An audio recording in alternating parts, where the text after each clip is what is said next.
Welcome to day 323 of our one-year Bible reading plan. Today we'll read Acts chapters 18 through 19. Before you begin, remember that it helps to establish a daily reading time. Begin with a short prayer, asking the Holy Spirit for wisdom and understanding. Always read for understanding and to hear from God, not just to finish today's reading. Please subscribe, and share this video to bless someone else. Now let's begin. Acts chapter 18, verse 1. After this, Paul left Athens and went to Corinth. There he met a Jew named Aquila, a native of Pontus, who had recently come from Italy with his wife Priscilla, because Claudius had ordered all Jews to leave Rome. Paul went to see them, and because he was a tent maker as they were, he stayed and worked with them. Every Sabbath he reasoned in the synagogue, trying to persuade Jews and Greeks. When Silas and Timothy came from Macedonia, Paul devoted himself exclusively to preaching, testifying to the Jews that Jesus was the Messiah. But when they opposed Paul and became abusive, he shook out his clothes in protest and said to them, "Your blood be on your own heads. I am innocent of it. From now on, I will go to the Gentiles." Then Paul left the synagogue and went next door to the house of Titius Justus, a worshipper of God. Crispus, the synagogue leader, and his entire household believed in the Lord, and many of the Corinthians who heard Paul believed and were baptized. One night the Lord spoke to Paul in a vision. "Do not be afraid. Keep on speaking. Do not be silent." Verse 10. "For I am with you, and no one is going to attack and harm you because I have many people in this city." So Paul stayed in Corinth for a year and a half, teaching them the word of God.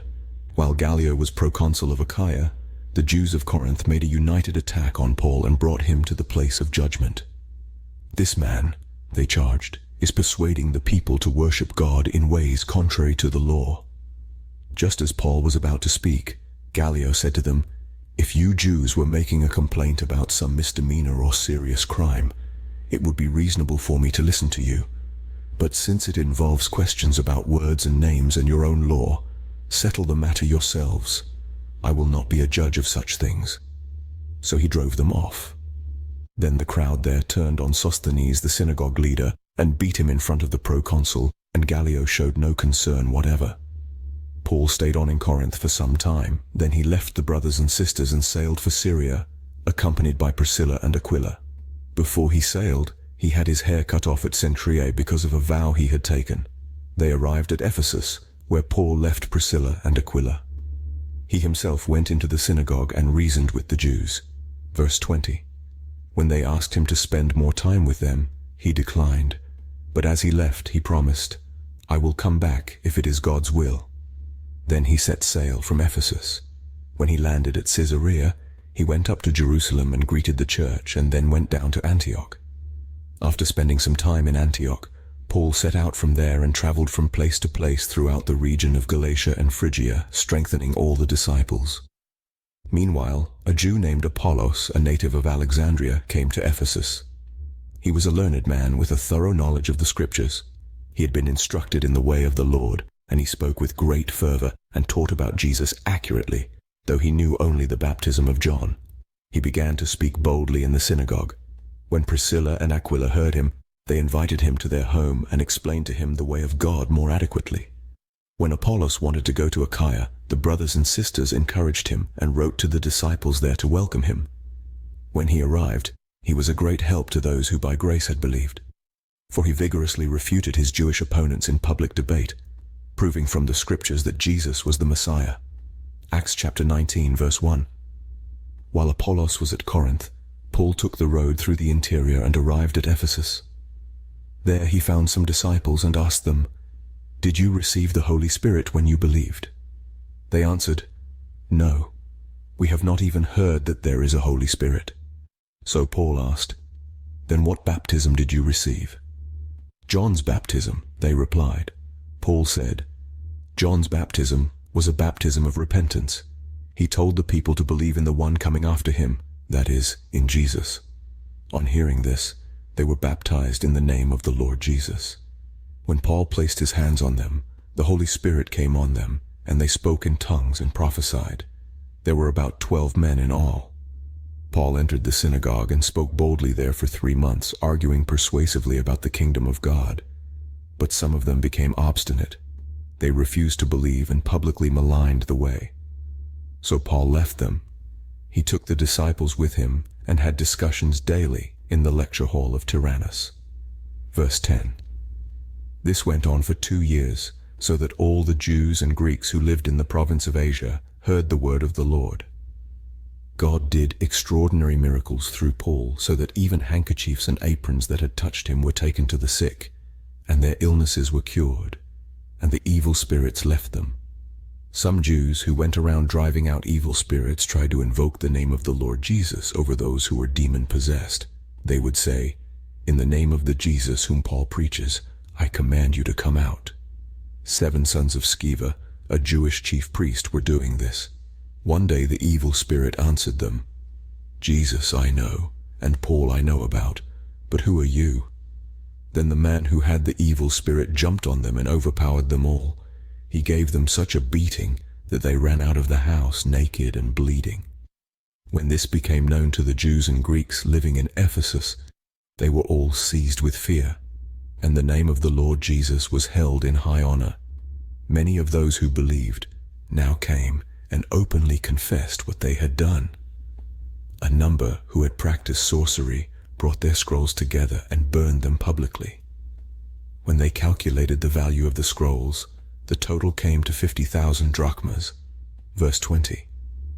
In this way the word of the Lord spread widely and grew in power. After all this had happened, Paul decided to go to Jerusalem, passing through Macedonia and Achaia. "After I have been there," he said, "I must visit Rome also." He sent 2 of his helpers, Timothy and Erastus, to Macedonia, while he stayed in the province of Asia a little longer. About that time, there arose a great disturbance about the way. A silversmith named Demetrius, who made silver shrines of Artemis, brought in a lot of business for the craftsmen there. He called them together, along with the workers in related trades, and said, "You know, my friends, that we receive a good income from this business. And you see and hear how this fellow Paul has convinced and led astray large numbers of people here in Ephesus and in practically the whole province of Asia. He says that gods made by human hands are no gods at all. There is danger not only that our trade will lose its good name, but also that the temple of the great goddess Artemis will be discredited, and the goddess herself, who is worshipped throughout the province of Asia and the world, will be robbed of her divine majesty." When they heard this, they were furious and began shouting, "Great is Artemis of the Ephesians!" Soon the whole city was in an uproar. The people seized Gaius and Aristarchus, Paul's traveling companions from Macedonia, and all of them rushed into the theater together. Verse 30. Paul wanted to appear before the crowd, but the disciples would not let him. Even some of the officials of the province, friends of Paul, sent him a message begging him not to venture into the theater. The assembly was in confusion. Some were shouting one thing, some another. Most of the people did not even know why they were there. The Jews in the crowd pushed Alexander to the front, and they shouted instructions to him. He motioned for silence in order to make a defense before the people, but when they realized he was a Jew, they all shouted in unison for about 2 hours, "Great is Artemis of the Ephesians."